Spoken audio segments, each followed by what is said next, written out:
धन्यवाद गिरिडीह। फेज 1 के बाद अब फेज 2 का शुभारंभ। वास्तु विहार एक विश्व स्तरीय टाउनशिप, बंगलो ही बंगलो। कॉन्टैक्ट नंबर 6205570322 और 9534095340।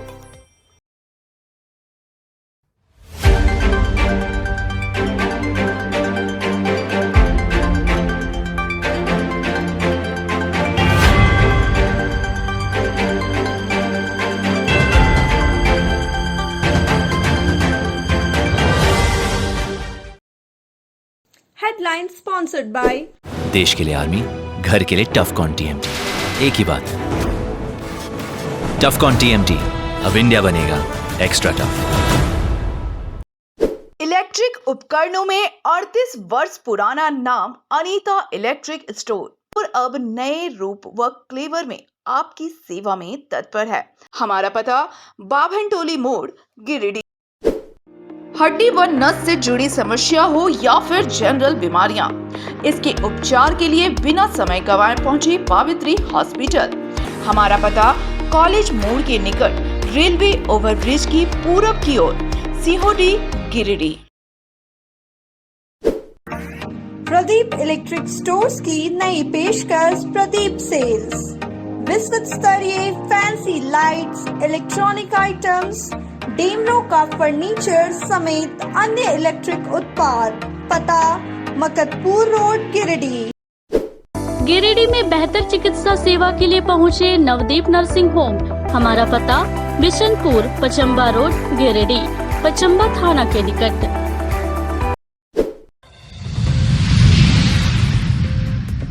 जिले के बगोदर और नीमिया घाट में हुए 2 सड़क हादसे में 2 लोगों की हुई मौत, 4 लोग गंभीर रूप से हुए घायल। नीमिया घाट रेलवे स्टेशन प्रांगण में 33,000 हाई वोल्टेज रेलवे पोल पर चढ़ा युवक करंट की चपेट में आने से झुलसकर हुआ घायल। गांडे विधानसभा और कोडरमा लोकसभा के लिए नामांकन की प्रक्रिया हुई समाप्त। आखिरी दिन कोडरमा से 1 और गांडे उपचुनाव के लिए अर्जुन बैठा समेत 4 उम्मीदवारों ने भरा पर्चा। गिरिडीह एसपी ने सीसीएल कार्यालय में चलाया मतदाता जागरूकता अभियान। कर्मियों को मतदान करने और दूसरों को भी प्रेरित करने का दिया संदेश।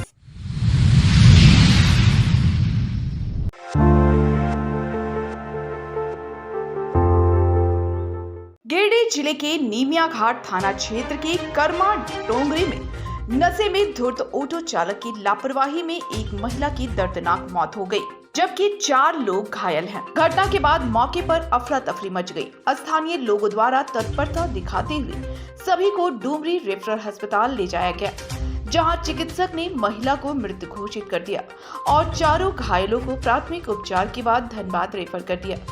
मृतका निमिया घाट थाना क्षेत्र के खेतको की शांति देवी थी। घटना के बाद परिजनों का रो रो कर बुरा हाल है। बताया जाता है कि सभी हटिया से खरीदारी कर वापस लौट रहे थे। इसी दौरान ऑटो चालक की लापरवाही से सभी कुचल गए। इधर घटना की सूचना पाकर नीमिया घाट थाना पुलिस मौके पर पहुंची और ऑटो को जब्त कर थाने ले गई। पुलिस द्वारा ऑटो चालक की खोज की जा रही है। फिलहाल वह फरार बताया जा रहा है।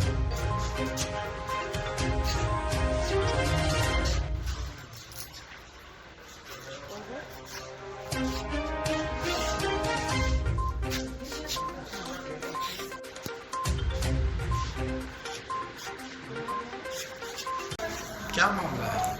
मामला एक्सीडेंटल है।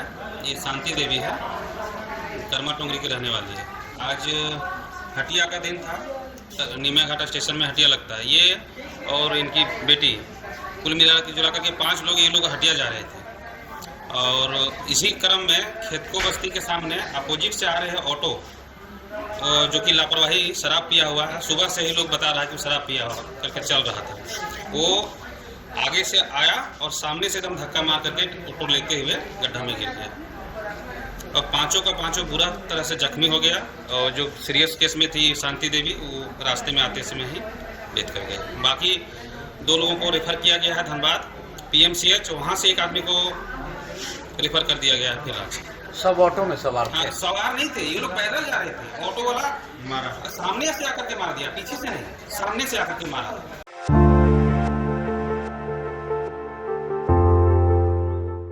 बगोदर थाना क्षेत्र के पुराना जीजी रोड स्थित साईं मंदिर के करीब सड़क दुर्घटना में एक शख्स की मौत हो गई। मृतक स्थानीय रीतलाल साव था।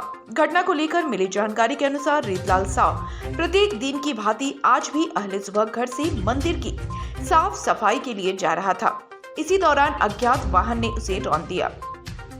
घटना की सूचना पाकर जिला परिषद सदस्य दुर्गेश कुमार मौके पर पहुंचे और ग्रामीणों की मदद से उसे स्थानीय ट्रामा सेंटर पहुंचाया, लेकिन तब तक रास्ते में ही उसकी मौत हो चुकी थी।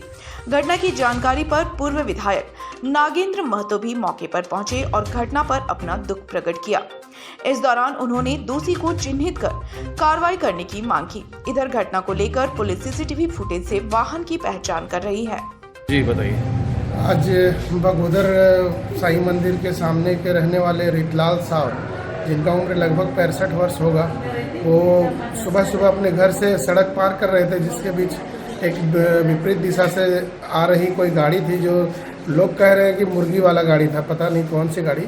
वो वाहन से उनको मार दिया गया, बहुत बेरहमी तरीके से घसीट दिया गया, जिससे उनकी मृत्यु हो गई, जो काफ़ी दुखद है। प्रशासन से हम मांग करते हैं कि वो गाड़ी की खोजबीन कर उचित कानूनी कार्रवाई करे और इस पीड़ित को सरकार द्वारा जो राशि, जो सहायता राशि मिलती है, वो प्रशासन इन्हें मुहैया कराए, ये हमारा मांग है। बगोदर साईं मंदिर के सामने रोड एक्सीडेंट में एक आदमी रीतलाल साव डेथ कर गए और अभी तक अता पता नहीं है किस गाड़ी ने मारा, लेकिन अभी थाना प्रभारी से बातचीत हुई है कि सीसीटीवी कैमरा लगा हुआ है, इसका उद्भेदन कर किया जाए कि कौन गाड़ी था जो इन्होंने जिसने इसको एक्सीडेंट किया है। सीसीटीवी का फुटेज निकलने के बाद क्लियर हो जाएगा और उस पर कार्रवाई हो। अभी हम लोग यहाँ आए हैं पोस्टमार्टम हाउस में बगोदर में, ताकि पोस्टमार्टम भी समय पर हो जाए और इसका उद्भेदन करके वैसे व्यक्ति पर कानूनी कार्रवाई की जाए।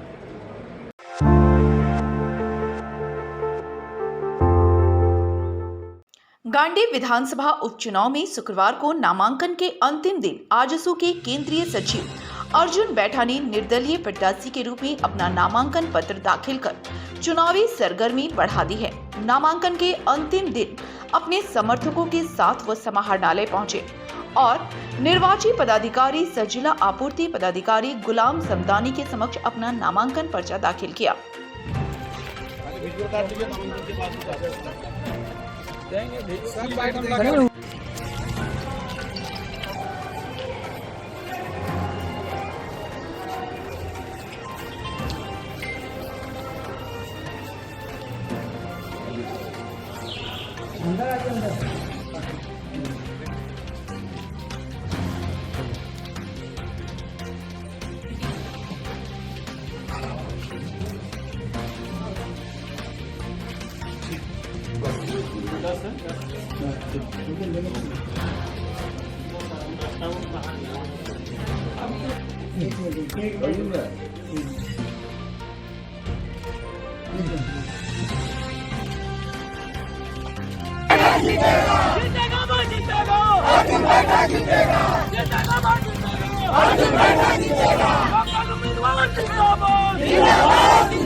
आप लोग बहुत बकाते हैं, बहुत सोच समझ के, और हमारे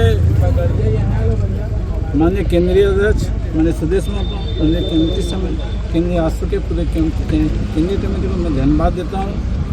और मैं बहुत सोच विचार की और हमारे गांधी के जनता कार्यकर्ता, मैंने कल देर रात तक मैं सुदेश जगह पर थे और बहुत तक हद तक हम लोग बात चला, और बात चलते चलते मैंने वहाँ से कुछ दूर के साथ मैंने घर पहुँचा और मैंने रात 2 रात से जगे हुए थे और कार्यकर्ता मेरे घर पहुँचे।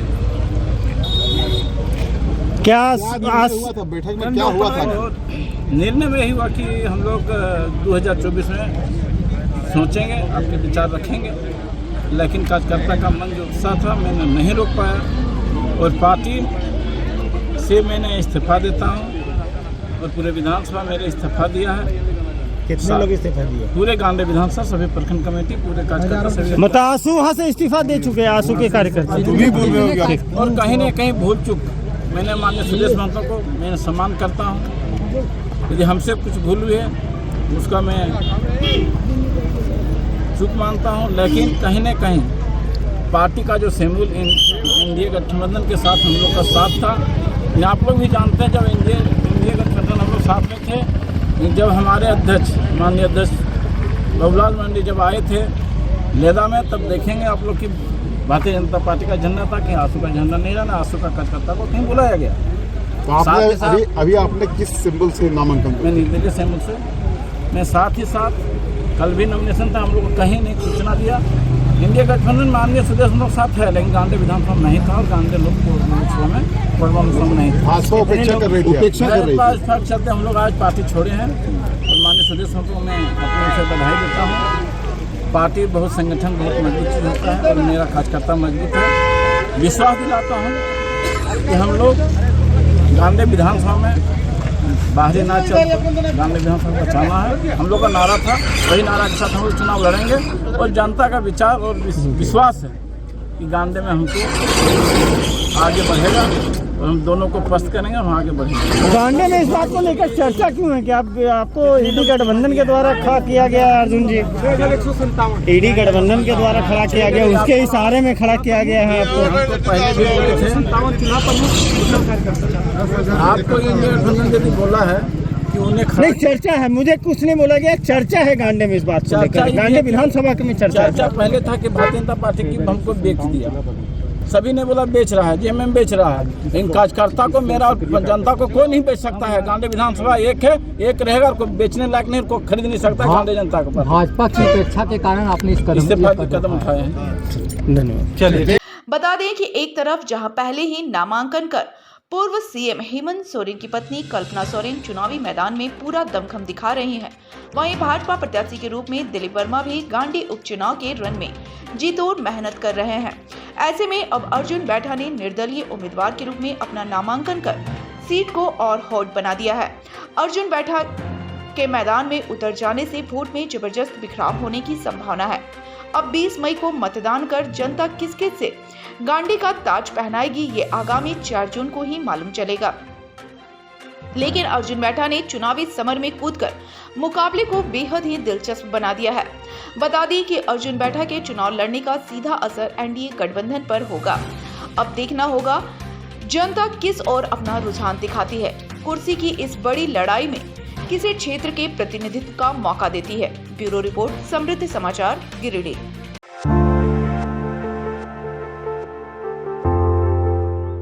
गांधी विधानसभा उपचुनाव और कोडरमा लोकसभा चुनाव के लिए नामांकन करने का शुक्रवार को आखिरी दिन रहा। नामांकन के आखिरी दिन कोडरमा लोकसभा क्षेत्र से बहुजन समाज पार्टी के सिंबल से टीसन दास ने अपना नामांकन पर्चा जिला निर्वाचन पदाधिकारी सह उपायुक्त नमन प्रियस लकड़ा के समक्ष दाखिल किया।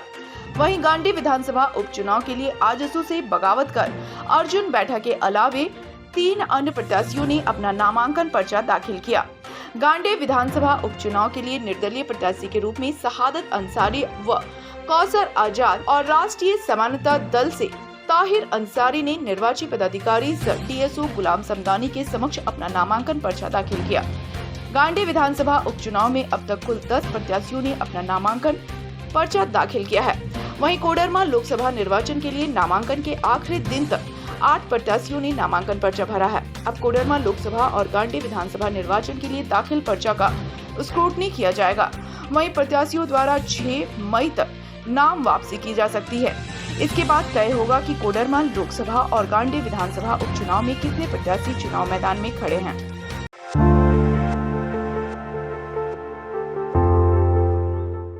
गिरिडीह जिले के नीमिया घाट रेलवे स्टेशन प्रांगण में एक सिरफिरा युवक 33,000 हाई वोल्टेज रेलवे पोल पर चढ़ने के प्रयास में बुरी तरह से झुलसकर जमीन पर गिर गया।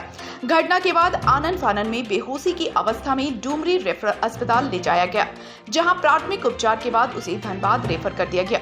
करंट की जद में आए युवक की पहचान बिहार के गया जिले के मखदुमपुर निवासी बंगाली मांझी के पुत्र साजन मांझी के रूप में की गई है। मिली जानकारी के अनुसार गुरुवार की देर शाम अचानक से साजन मांझी विद्युत प्रभावित पुल पर चढ़ गया। इस दौरान जोरदार चिंगारी उठने से लोगों की नजर उस पर गई और वह जमीन पर पटका गया। घटना में उसकी हालत नाजुक बताई जा रही है। स्थानीय लोग और रेल आरपीएफ के एक जवान की मदद से उसे धनबाद भेज दिया गया। हालांकि युवक विद्युत प्रभावित पोल पर क्यों चढ़ रहा था, वह गया से यहाँ क्यों आया था, ऐसे कई सवाल हैं जो लोगों के जहन में घूम रहे हैं।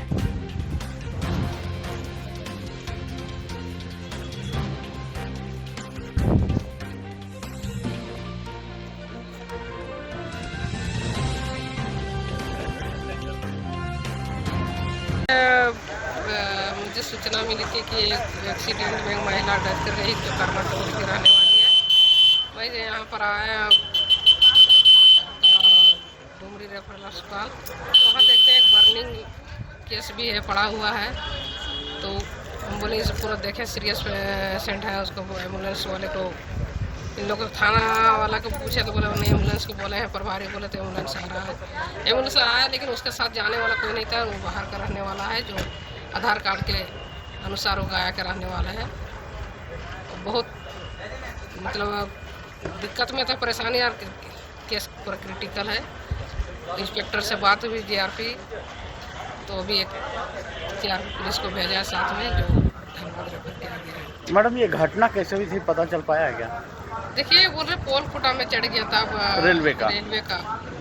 अब पूरी जानकारी तो मुझे नहीं है, लेकिन उसी से झुलस गया है, उससे झुलस गया।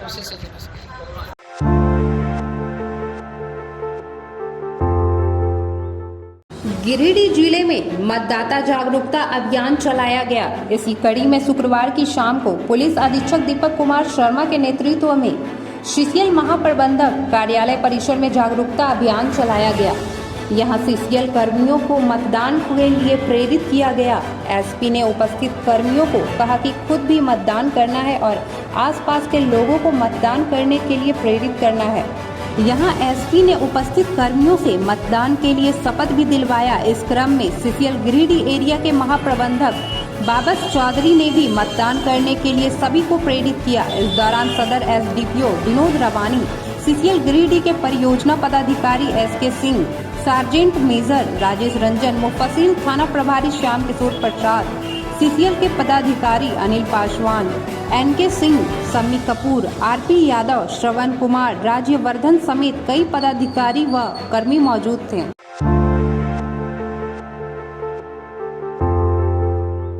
कोडरमा व गिरिडीह लोकसभा आम निर्वाचन और गांडेय विधानसभा उपचुनाव को लेकर शुक्रवार को सामान्य प्रेक्षक आलोक कुमार सिंह ने जिला समाहरणालय में कोडरमा लोकसभा तथा गांडेय विधानसभा उपचुनाव के लिए हो रहे नाम निर्देशक की प्रक्रिया का अवलोकन किया। इसके अलावा सामान्य प्रेक्षक आलोक कुमार सिंह ने कृषि उत्पादन केंद्र बाजार समिति में स्ट्रॉन्ग रूम व डिस्पैच सेंटर तथा विवाह भवन में स्थित डिस्पैच सेंटर का निरीक्षण किया तथा संबंधित अधिकारियों को आवश्यक दिशा निर्देश दिया गया। इस दौरान संबंधित अधिकारियों व कर्मियों की कार्य प्रणाली व कार्य दायित्वों के संबंध में विस्तार से चर्चा की गई। इसी कड़ी में सामान्य प्रेक्षक द्वारा कंट्रोल रूम एवं सामग्री कोषांग का निरीक्षण भी किया गया और प्रभारी पदाधिकारियों एवं कर्मियों द्वारा किए जा रहे कार्यों की जानकारी ली। कंट्रोल रूम में संधारित किए जा रहे रजिस्टर्ड रिकॉर्ड का अवलोकन भी किया। मौके पर उप विकास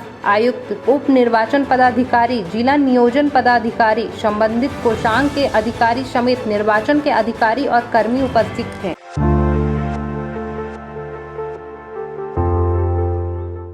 गांवा थाना पुलिस ने शुक्रवार को अवैध बालू लदा एक ट्रैक्टर को जब्त किया है। गांवा सीओ अविनाश रंजन के निर्देश पर कार्रवाई की गई। पुलिस ने गांवा नदी से बालू का उठाव करते हुए ट्रैक्टर को जब्त किया। इसने बालू लदे ट्रैक्टर को गांवा थाना परिसर ले आई है। बताया गया कि गांवा प्रखंड के नदियों से दर्जनों ट्रैक्टरों द्वारा हर दिन अवैध रूप से बालू उठाव किया जाता है, जिसकी शिकायत गांव सीओ को मिल रही थी। इस संबंध में सीओ अविनाश रंजन ने कहा कि अवैध बालू उठाव पर कार्रवाई आगे भी जारी रहेगा।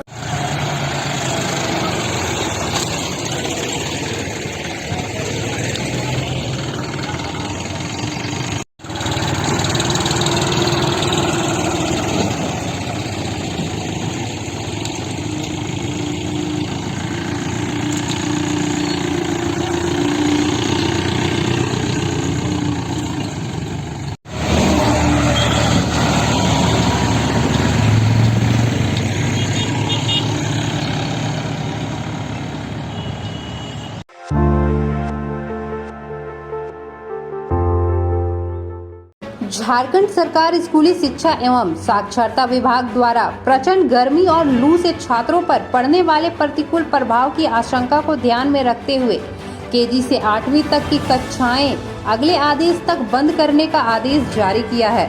लेकिन सरकार के इस आदेश को नजरअंदाज कर तीसरी प्रखंड के मनसाडी पंचायत के संत एंथोनी मध्य विद्यालय, तिलकी मारन और बेलवाना पंचायत के ब्रिलियंट पब्लिक हाई स्कूल गोलगो में कक्षाएं संचालित है। इन दोनों विद्यालयों में सरकारी आदेश को ठेंगा दिखलाकर बच्चों का पठन पाठन जारी रखा है। शुक्रवार की सुबह यूनिफॉर्म और बस्ते के साथ मनसाडी मुख्य सड़क से गुजर रहे दर्जनों बच्चों को देखा गया। बच्चों से पूछने पर बताया गया कि वे सभी संत एंथोनी मध्य विद्यालय तिलक मारन जा रहे हैं। उनमें से कक्षा 2, 3 और कक्षा 5 के छात्र शामिल हैं। कक्षा 2 की छात्रा संगीता कुमारी ने बताया कि 10 बजे तक विद्यालय में पठन पाठन का कार्य होता है। वहीं 5वीं कक्षा की छात्रा मेरी हेम्ब्रम ने बताया कि उन लोगों को छुट्टी नहीं मिली है। प्रतिदिन 7 से 10 बजे तक विद्यालय चलता है। इस संबंध में जब संत एंथोनी मध्य विद्यालय के प्राचार्य जेम्स से पूछा गया तो उन्होंने कहा कि अभिभावकों के दबाव में विद्यालय का संचालन किया जा रहा है। इस दौरान उन्होंने मीडिया कर्मियों को संचालित कक्षा का फुटेज लेने से रोक दिया, साथ ही कैमरे के सामने खुद भी कुछ बोलने से इनकार कर दिया।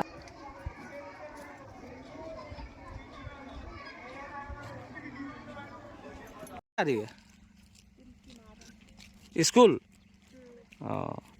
क्या बजे छुट्टी होता है वहाँ? 10 बजे। कौन क्लास में पढ़ती है बाबू? 2 क्लास। नाम पूछो। नाम क्या है? संगीता कुमारी।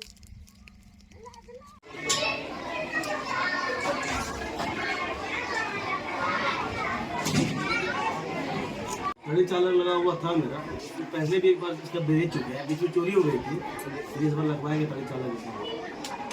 कितने बजे से कितने बजे तक चला रहे हैं अभी क्लास? 8:20 हो गया, अभी तक क्लास चल ही रहा है। कोचिंग क्या बता रहे थे 7 सवा 10 चल रहा है, अभी तो 8:30 हो गया। 8:30 छुट्टी होगा लास्ट 3 घंटे का, थोड़ा काम चल रहा है इसलिए लेट। मेरा नाम मोहम्मद गुलाम जिलानी। अच्छा, आपका बच्चा ब्रिलियंट स्कूल में पढ़ता है? अभी गया है स्कूल? हाँ गया है। कितने बजे गया? सुबह जाता है ना, अभी मॉर्निंग चल रहा है ना। हाँ, क्या बजे से 9 बजे 9 साढ़े 10 बजे छुट्टी होता है, पता नहीं अभी। कौन से क्लास में पढ़ता है? 9 में पढ़ता है, 5 में। 5 बजे। कितने बजे छुट्टी होता है वहाँ पे? अभी मॉर्निंग चल रहा है, बता नहीं 12 बजे होता है, कितने 10-11 बजे 10-11 बजे होता है। कल कितने बजे बच्चे आए थे घर? हाँ, कभी कभी हम नए रहते हैं सर, वही लगभग 10-11 बजे आते हैं।